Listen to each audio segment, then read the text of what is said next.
Hello lovely lot, my name is Max and welcome back to my YouTube channel and another Nottingham Forest match preview. Yes, we are back and ready for the final couple games of the season. Today in this video we're going to be previewing our match against Bournemouth, our penultimate match in the Championship, and I would argue essentially the game that is going to decide who gets that second automatic promotion place. Little did we know when this game got postponed back at the beginning of this year how important the rearranged fixture was going to be come the end of the season, following our really good run of results in recent weeks, which has seen us get 9 wins in our last 10 games. And of course, as always, before we get into that, we will be talking a bit about our most recent fixture, a 5-1 battering of Steve Cooper's former side, Swansea City. Definitely worth checking out, but if you want to just skip ahead and listen to me talk about the Bournemouth game, I will, as always, leave the time code on screen for you to skip ahead. And of course, if you are new around here, don't forget to drop a like on this video and subscribe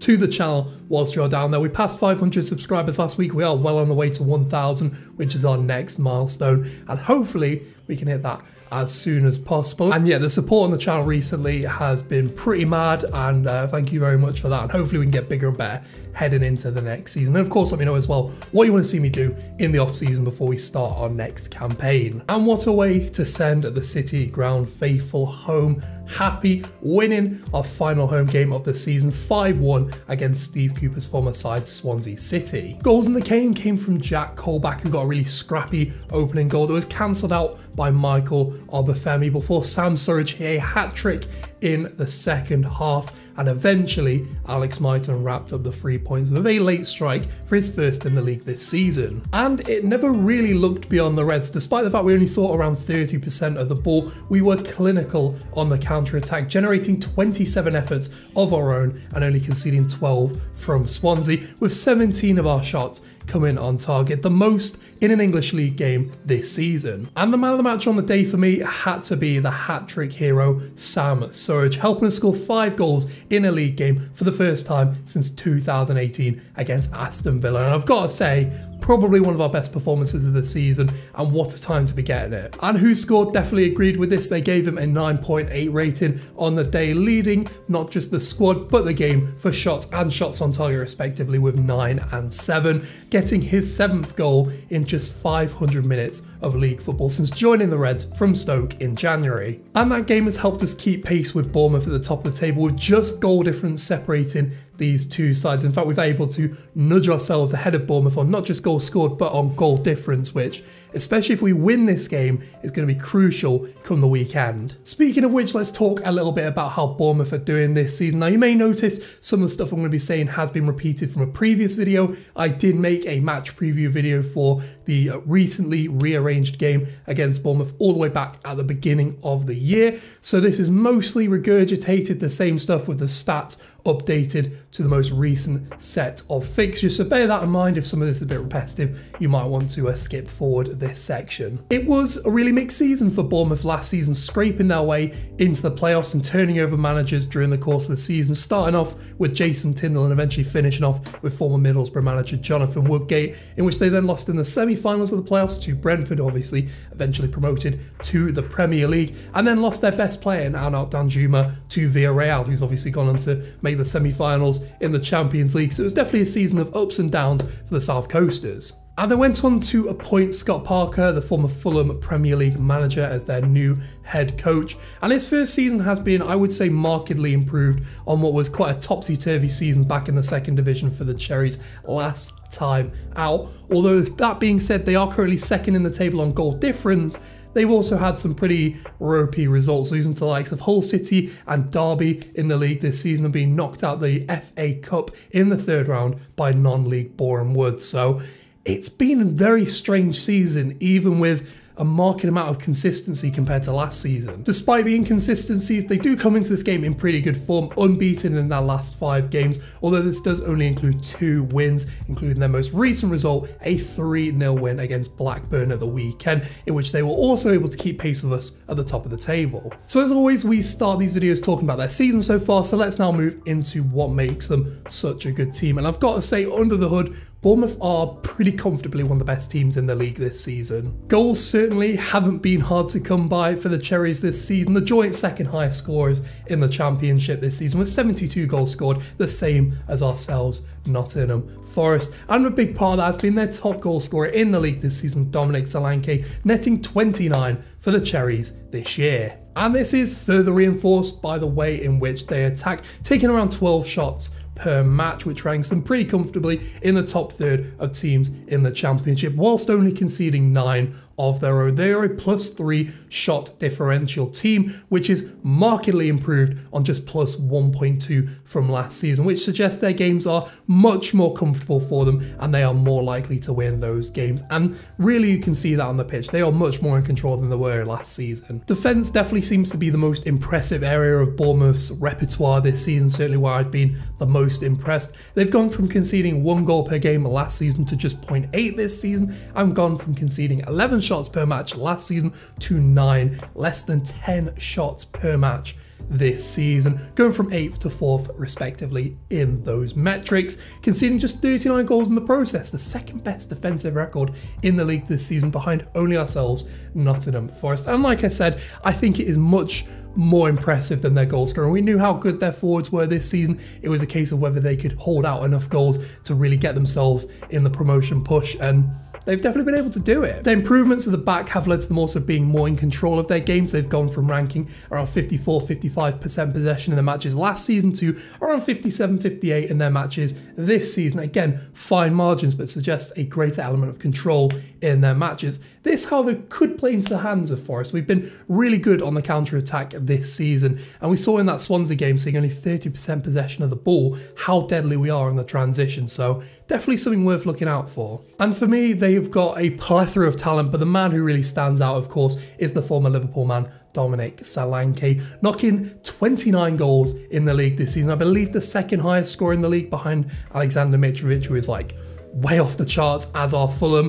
Second in the league, like I say, for goals scored. Also second in the league for shots per match at 3.6 and shots in the box per match at 2.6. And that's a really important one. He's always been a player who's been a bit streaky in terms of his goal scoring, never really hit the heights in the Premier League, but he's matured really well in the Championship at Bournemouth under Scott Parker and has become a much more clinical forward, but also somebody who is a lot more mature in the decisions he's making when he's taking his chances, and that's shown from how many shots he's getting off inside the box, and obviously 29 goals in the league as well goes a long way in helping that. I also wanted to give a shout out to young Mark Travers in goal for Bournemouth. He's done a really good job this season, considering how contentious that position has been for Bournemouth over the course of the season. I know they were linked pretty heavily to Freddie Woodman in the January window. Not sure if that deal ever really got over the line, but obviously there was that competition for the number 1 jersey, and he's done a really good job. He's played all but 1 game in the league for them this season. He's got the most clean sheets in the Championship this season and the 3rd highest save percentage of keepers to have played more than 15 matches this season at 77%.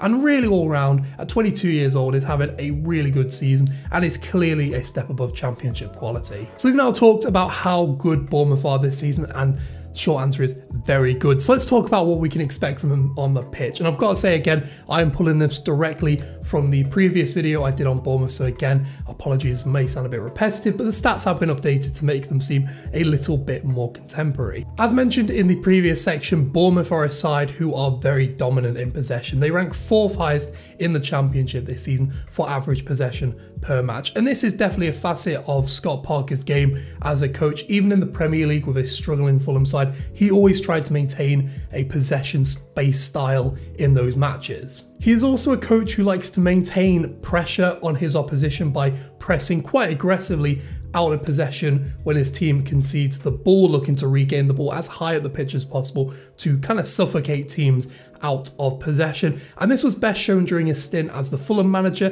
where his team ranked 3rd in the league for passes allowed per defensive action at 10.3. This was only behind the likes of Leeds under Marcelo Bielsa, who obviously had a very aggressive pressing side, and I think shows really well as him being a good, semi-decent modern coach. Moreover, during Jason Tindall's brief stint in charge of the club last season, they were also known for playing quite a possession-based pressing system, a modern style of possession-based football. And I think the synergy between coaches is going to be quite well suited to Bournemouth in the long term, having this sort of notoriety for playing possession-based passing football and adding that little bit more aggression in the final third when they do lose possession. I think that's a very important facet to the way they play. The team shape is pretty fluid, it looks like, from what I've seen at least, and I haven't seen a lot of them this season. They play a 4-3-3, 4-2-3-1, 4-4-1-1, 4-1-4-1 kind of hybrid, essentially sort of blocking out that midfield, making it as congested as possible and making it really hard for teams to break through them. And it also allows them to circulate possession through the midfield and sort of work it into the final third. The midfield is really all quite comfortable on the ball. I think their star midfielder this season has been Philip Billing, who's been given the opportunity this season to play in a more advanced position compared to where he was playing under Eddie Howe in the Premier League, and I definitely think he seems to be thriving in that position. And they usually have someone like Jefferson Lerman or Ben Pearson playing at the base of that midfield who are able to anchor it, sort of stitch together short passes, but mainly there to anchor the midfield and disrupt play on the counter-attack. Against more compact systems where teams look to sit deep and break on them, they can find it easy to get space, particularly in the wide areas, and this seems to be where they prefer to get the majority of their touches, particularly down the left-hand side, where they take around 41% of their touches, and it seems to be their most ball-dominant side where they look to work the ball for creating chances. And that front three is pretty fluid in the way it can be constructed. They've got four of, I would argue, the best